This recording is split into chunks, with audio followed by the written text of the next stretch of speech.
बराबर लड़ रही है।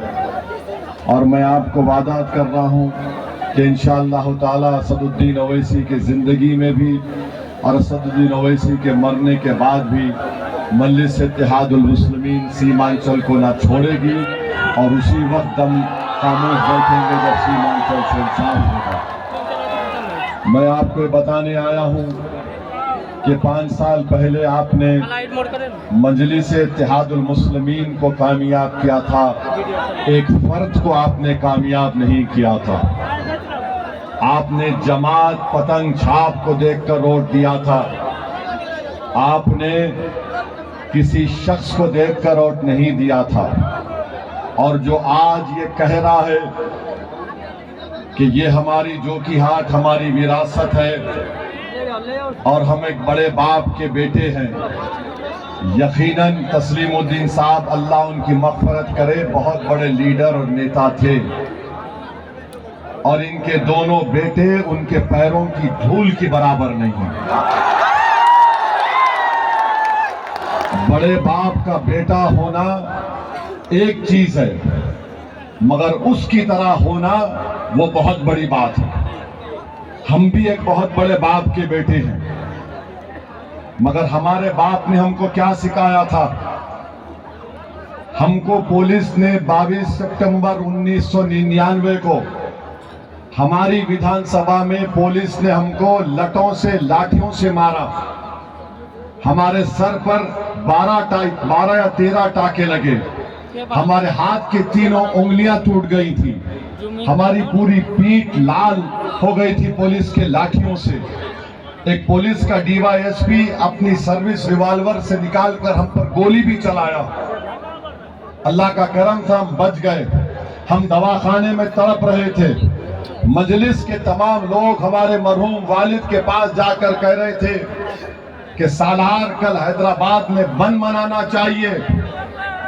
कि असदुद्दीन ओवैसी पर पुलिस ने गैर जरूरी लाठीचार्ज करके जमीन पर गिरा के हमको मारा और हमको बचाने आया एक हिंदू इंस्पेक्टर। जब पुलिस के टास्क फोर्स वाले मार रहे थे, वो बंदूक निकाल कर आकर अपने सीनियर्स को कहा कि छोड़ो इनको, तुम गैर जरूरी मार।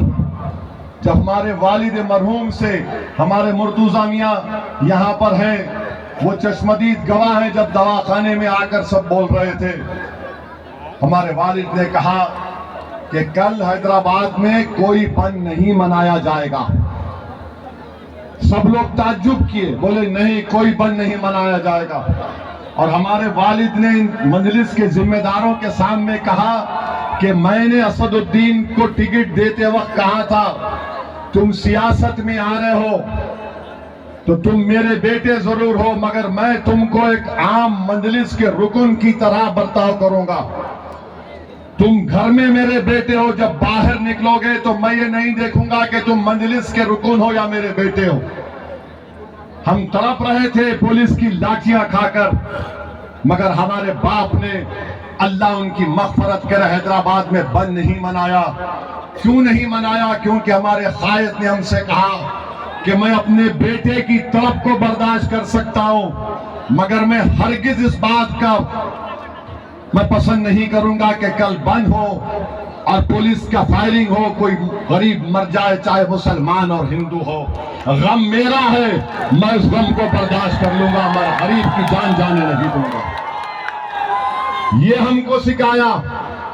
और आज भी हम ये नहीं बोलते कि हैदराबाद हमारी विरासत है, हम बोलते हम खादिम हैं, हम खादिम हैं बोलते हैं। ये कहते हैं जो कि उनका विरासत है।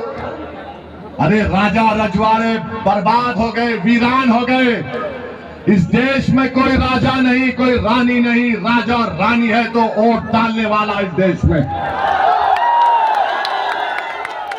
हमारे बाप को हम दफना कर, हमारे पैजामे को खबर की मिट्टी लगी हुई है, हम अपनी मां के पैरों के पास बैठकर अपना गम कम कर रहे थे।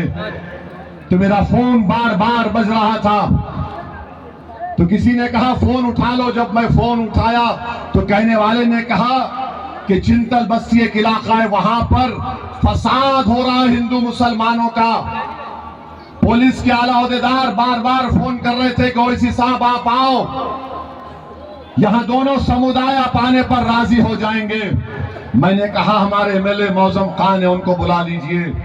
फिर फोन आया तो मेरी मां ने मुझसे कहा, बेटा तुम्हारे बाप ने तुमको इस बात की तरबियत दी थी कि जहां पर गरीबों को जरूरत पड़ेगी तुम जाओगे, अगर आज तुम नहीं जाओगे तो हमारी अम्मा ने कहा कि तुम्हारा बाप वाकई में मर गया।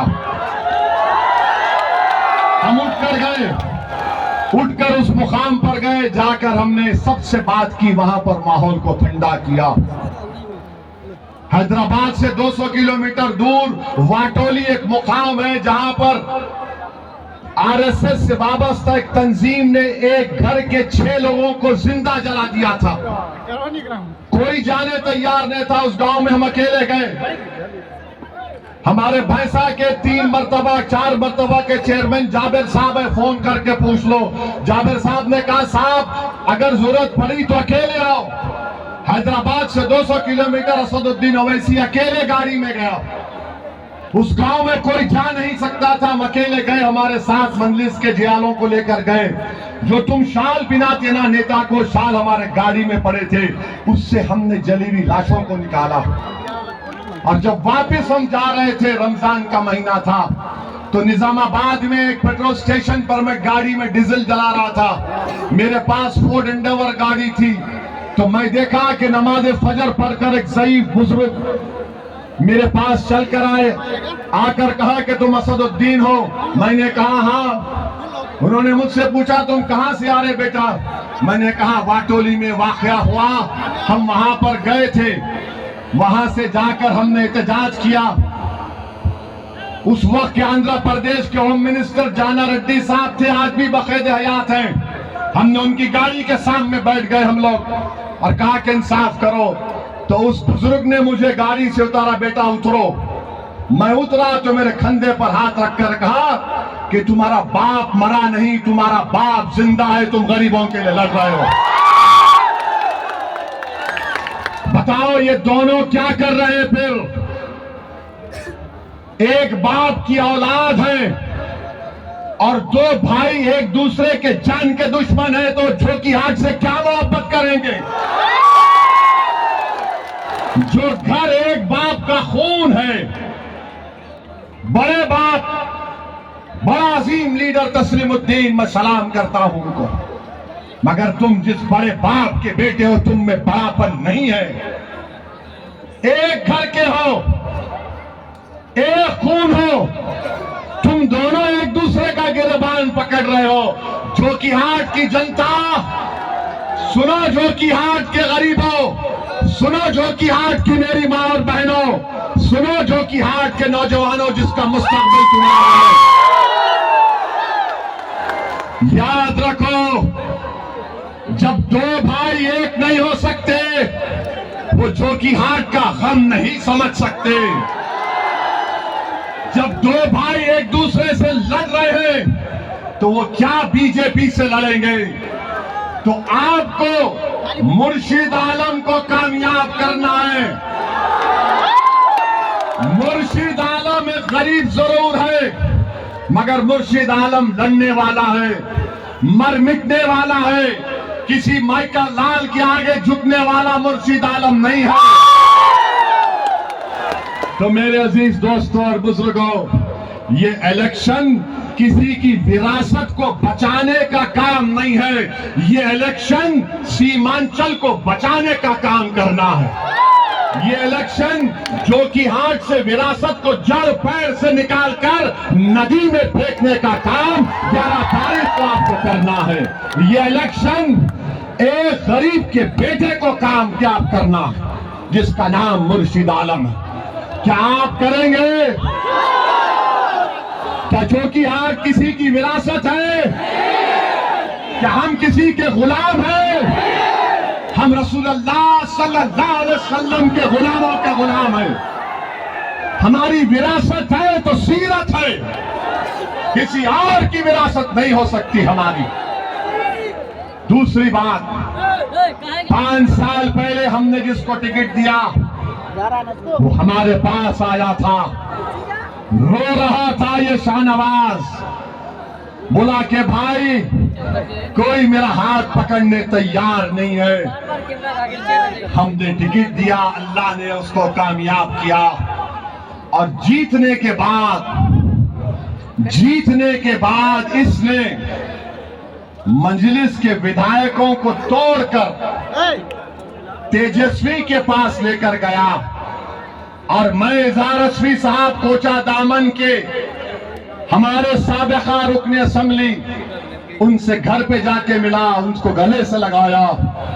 इज़हार रस्वी साहब ने मुझसे कहा कि ये जो शाहनवाज है इसने हमको भटकाया, इसने दौलत बटोर ली, इसने मंत्री बन गया और हमको धोखा दिया।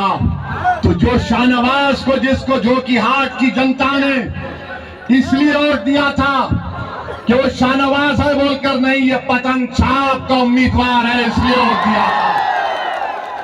आज वो समझ रहा है कि लैंटेन लाएगा। सुन शाहनवाज, तेरी लैंटेन की लाइट हम बुझाएंगे इंशाअल्लाह, तेरे घर में अंधेरा करेंगे इंशाअल्लाह, और रोशनी जोकीहाट के हर गरीब के घर में पतंग छाप से आएगी। ये विरासत को खत्म करने का इलेक्शन है।